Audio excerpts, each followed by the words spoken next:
বাজারে যে খেজুর কিনছেন সেটা আসলেই খেজুর তো নাকি চীনের নকল খেজুর? দেখতে একদম খেজুরের মতো, স্বাদেও খুব বেশি পার্থক্য নেই। এমনকি অনেক দোকানে এটি বিক্রি হচ্ছে দামি আজোয়া খেজুরের নাম দিয়ে। কিন্তু অবাক করার বিষয় হলো এটা আসলে কোনো খেজুরই নয়। এই ফলটির নাম জুজুবি বা চাইনিজ ডেটস। রমজান এলেই দেশে খেজুরের চাহিদা কয়েক গুণ বেড়ে যায়, আর এই সুযোগেই কিছু অসাধু ব্যবসায়ী বাজারে নিয়ে আসে শুকনো জুজুবি, যেটাকে প্রক্রিয়াজাত করে দেখতে অনেকটা খেজুরের মতো বানিয়ে ফেলা হয়। কখনো রং, কখনো চিনি ব্যবহার করে এমনভাবে প্রস্তুত করা হয় যে সাধারণ ক্রেতার পক্ষে আসল নকল আলাদা করা প্রায় অসম্ভব হয়ে যায়। আসল খেজুর মূলত মধ্যপ্রাচ্য ও উত্তর আফ্রিকার ঐতিহ্যবাহী ফল। সৌদি আরব, মিশর ও ইরান বিশ্বের অন্যতম বড় খেজুর উৎপাদনকারী দেশ।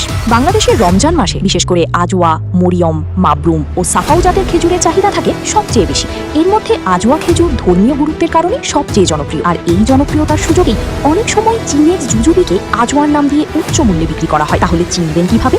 আসল খেজুর খেতে নরম, মোলায়েম এবং এর মিষ্টতা গভীর ও স্বাভাবিক। ভেতরের অংশ তুলনামূলক আর্দ্র ও আঁশযুক্ত হয়। অন্যদিকে শুকনো জুজুবি সাধারণত একটু শক্ত, কখনো হালকা টক মিষ্টি এবং এর ভেতরের গঠন সম্পূর্ণ আলাদা। বীজেও রয়েছে বড় পার্থক্য। খেজুরের বীজ লম্বাটে এবং একপাশে খাঁজ থাকে, কিন্তু জুজুবির বীজ গোল বা ডিম্বাকৃতির এবং শক্ত আবরণে ঢাকা। আরও একটি বিষয় খেয়াল করুন, আসল খেজুরের গায়ে স্বাভাবিক কুঁচকানো ভাব থাকে, কিন্তু অতিরিক্ত চকচকে বা অস্বাভাবিক রঙের খেজুর অনেক সময় কৃত্রিম প্রক্রিয়াজাত করার ইঙ্গিত দিতে পারে। সবচেয়ে বড় বিষয় হলো এটি শুধু খাবারের পার্থক্য নয়, এটি এক ধরনের প্রতারণাও। কারণ সস্তা জুজুবিকে দামি আজওয়া খেজুর বলে বিক্রি করে অনেক বেশি দাম নেওয়া হয়। তাই খেজুর কেনার সময় শুধু চকচকে দেখে নয়, ভালোভাবে যাচাই করে কিনুন, কারণ আপনি যে খেজুর ভাবছেন সেটি হয়তো আসলে খেজুরই নয়।